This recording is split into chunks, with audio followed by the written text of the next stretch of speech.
Okay, we're back. So finally got Guy over here to talk about, as I was talking about before, what is your foiling genre? What type of foiler do you identify as? So you'd be a supper first? Sure, yep. Then downwind. Hey? Downwind. Supping? Supping, yes. Of course, so you're a supper. I've sort of stopped supping now. What are you Just doing? downwinding. What, paddling? Yeah. On a sup? That's it. I think we still call that supping, don't we? I don't know.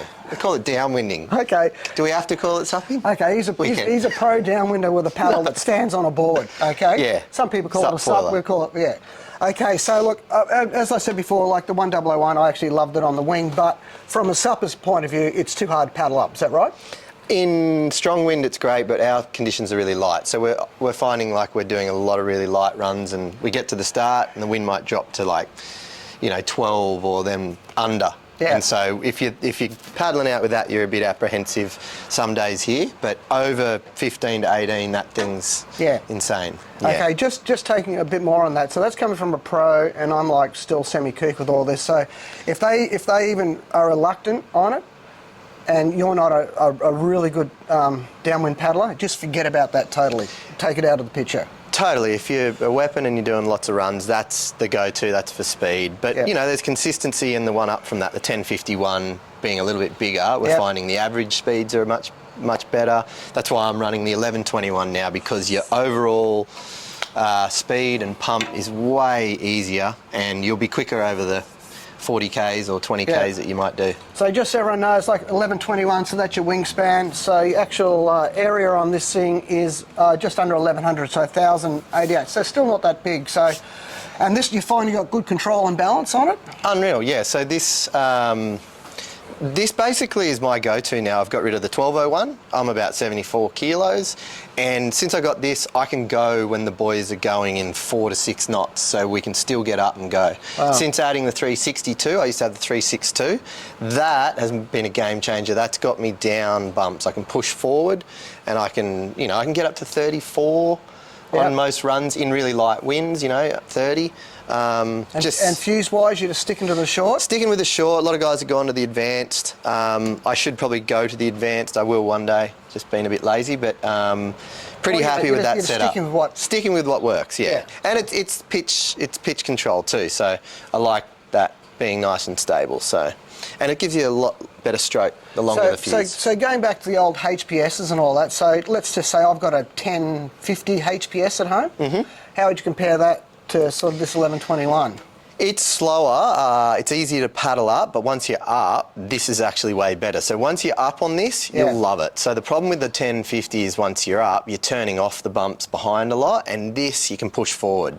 So the 1050 is unreal to get up. This though, if you time the bumps really nice and you just know you can do it, it's actually interesting. The more you use it, the easier it gets, because you can actually get up and push forward. Some foils you get up on the back of a wind swell and you have to sort of pump away. Yep. This sometimes allows you to project forward down a bump and you're away instantly at speed.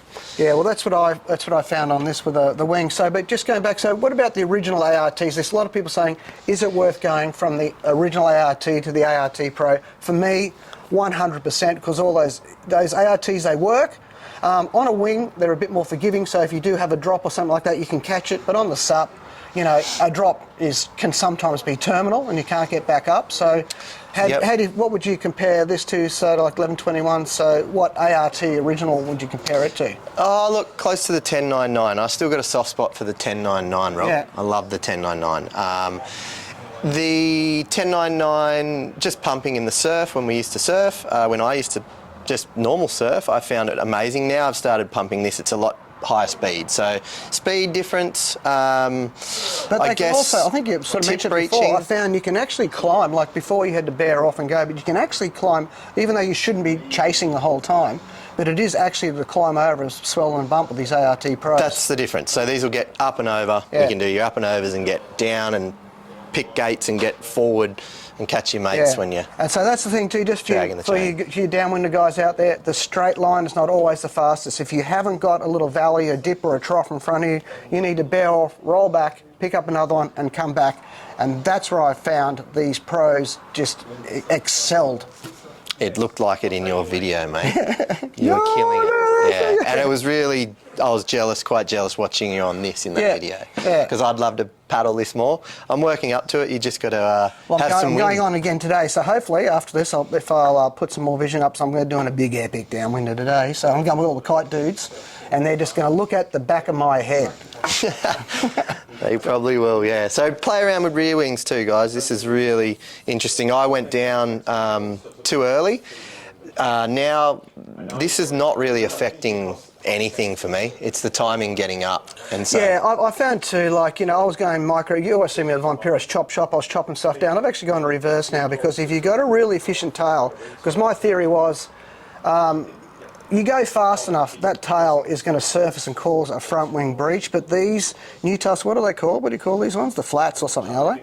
skinnies. Skinnies. These skinnies are so efficient. You can put so much juice and speed into them, and they don't foil up and cause a breach. So, So they come in, you know, basically the 360-45. There's one under that I'm about to try too, but the boys are using it and loving it. So just to get that top end, you know, when you're actually needing to get down bigger swells, is really, actually, it makes a big difference. So. All right, no worries then. Okay, folks, so there you have it.